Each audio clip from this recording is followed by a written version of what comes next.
Balikan na po natin ang ulat ni Lay Alves kaugnay pa rin po sa paglagda ngayong araw ni Pangulong Noynoy Aquino ng isang bagong batas na layong pong mapangalagaan ang kapakanan ng mga kabataan sa panahon ng kalamidad. Lay?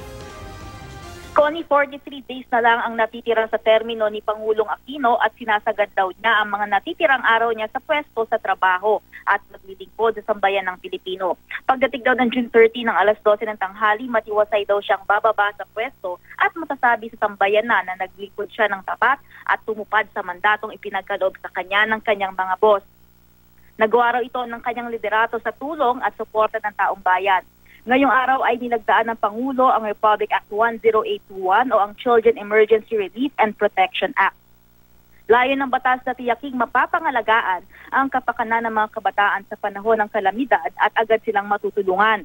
Bagamat ginagawa naman na raw ito ng pamahalaan sa ilalim ng Disaster Risk Reduction and Management Efforts, ginagawa raw formal ng batas ang mga proseso at ang responsibilidad ng mga ahensya ng gobyerno. Mapapanatag daw ang loob ng Pangulo na kahit bumaba siya sa pwesto ay may sistema na para sa pangangalaga sa kaligtasan ng mga bata sa panahon ng kalamidad. Saksi sa signing ceremony ang mga bata at mga organisasyong nagsusulong para sa kapakanan ng kabataan.